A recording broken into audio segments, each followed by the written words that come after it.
অনেকেই প্রশ্ন করে, হুজুর এত কথা আপনারা পান কোথায়? কোথায় এত কথা পান? আমার বাবার, আমি কোরআন কারীম আমার হাতে, এটার নাম কি জোরে বলেন? আরো জোরে বলেন, এটার নাম কি? আরো জোরে বলেন, এটার নাম কি? আরো জোরে বলেন, এটার নাম কি রে বাবা? এটার নাম কোরআন, এটার নাম কোরআন, এটার নাম কোরআন। কথায় কথা আসে না বলে পারি না, কথায় কথা আসে না বলে পারি না রে বাবা, পারি না। কোরআন কারীম পড়িয়ে দেওয়া হলো, কোরআন কারীম চালিয়ে দেওয়া হলো। এবার বললেন কোরআন কারীম সব শেষ, সব শেষ, একটা কোরআন কারীম আর দোকানের মধ্যে নাই। একজন হুজুর ডেকে বলে, এই বিধর্মী, কোরআন কারীম তুমি জ্বালিয়ে দিয়েছো? বলে হ্যাঁ। বলে কোন কোরআন কারীম জ্বালিয়ে দিয়েছো? বলে কাজীদের কোরআন জ্বালিয়ে দিয়েছি। মুসলমান বলে ওই কোরআনের কি, ওই কোরআনটা দেখতে কেমন? বলে কোরআনটা দেখতে ডিকশনারির মতো। ওই কোরআনটা কেমন? বলে কোরআনটা বইয়ের মতো। বলে ওই কোরআনের মতো অক্ষরগুলি কেমন? বলে অক্ষরগুলি যেমন বাংলা লেখা তেমন লেখা। বলে তাই নাকি? ওই কোরআন জ্বালিয়ে দিয়েছে। আসলে কোরআন জ্বালিয়ে দিয়েছে ঠিকই রয়েছে, ওই কোরআনের কি হাত আছে? বলে কোরআনের হাত নাই। বলে কোরআনের কি পা আছে? বলে কোরআনের পাও নাই। বলে ওই কোরআনে কি চোখ আছে? বলে না রে বাবা না, কোরআনের চোখ নাই, ওই কোরআনকে খাইতে পারে না, না না, ওই কোরআন খাইতে পারে না। এবার হুজুর বলে, ওরে বন্ধু তুমি আমার কাছে আসো, আমার কাছে আসো, আমার বুকের মধ্যে তোমার বুকটা লাগাও। জোরে বলেন সুবহানাল্লাহ। আমার বুকের মধ্যে তোমার বুকটা লাগাও। তুমি এখনো সত্যবাদ পাও নাই, সঠিক রাস্তা পাও নাই। এখন বিধর্মী বলে, কি ব্যাপার? মুসলমানের কোরআনটা পুড়িয়ে ফেললাম, তার মনের মধ্যে একটা জিদ আসলো না, রাগ করলো না, বকা দিল না। আমরা জানতাম মুসলমানের নবী, মুসলমানের নবী মানুষকে জোরে জোরে হত্যা করতো, 4-5টা বিবাহ করতো। বলে কি বলে? আরো জোরে বলেন। সবটা তো আমি শেষ করতে পারবো না আমার বন্ধুরা রে। এবার হুজুর বলে, ও মুসলিম ভাই, কোরআনের হাত আছে, কোরআনের পা আছে, কোরআনের চোখ আছে, কোরআন খাবারও খায়, কোরআন দ্বারা বড় যায়। জোরে বলেন আল্লাহু আকবার। আরো জোরে বলেন আল্লাহু আকবার। এবার আমার কেমন তথ্য? ও বন্ধুরা রে, আমার ভাইরা, এবার বিধর্মীকে ডেকে বলেন আমার কাছে আসেন। আসার পরে মাদ্রাসার সামনে গিয়ে বলে, ওই হাফেজ সাহেব আমার কাছে আসো।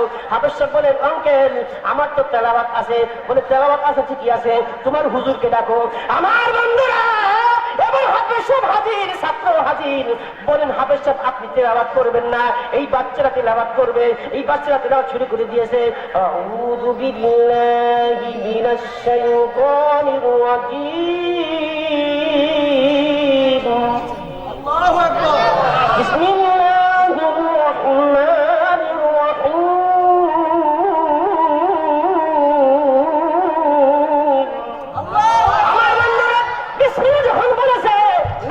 তাকাই দেখে আল্লাহ রে, ওরে আল্লাহ, আকাশ এবং জমিনের মধ্যে ঢেউ শুরু গেছে। বলেন সুবহানাল্লাহ। বাচ্চারা বললেন ওরা দলিন, দলিন শেষ হয়ে গেল। এখন তেলাওয়াত করে, এখন তেলাওয়াত করে, তেলাওয়াত করে মুসলমান কান্দে গো, হাফেজ সাহেব কান্দে গো। ছেলেটা তো বাচ্চা মানুষ, বুঝে না, ছেলেটাও পড়ে, ছেলেটাও পড়ে। যতই পড়ে, যতই পড়ে ততই কান্দে, যতই পড়ে ততই কান্দে। শেষ প্রান্তে যখন বলে কুল আউযু বিরাব্বিন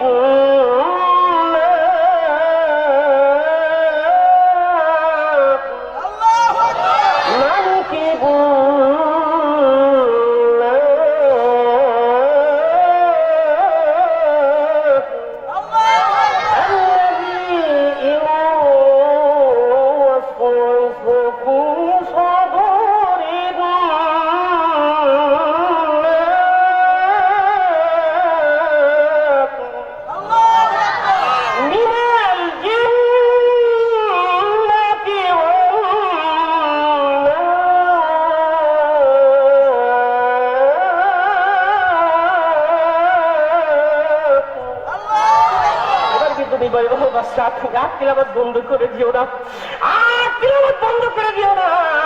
আরো পড়ো, আরো পড়ো, আরো পড়ো, আরো পড়ো। ছেলেটাকে বলেন আরো পড়তে বলেন, আরো পড়তে বলেন। আমরা জানতাম কোরআনের হাত নাই, আমরা জানতাম কোরআনের পা নাই।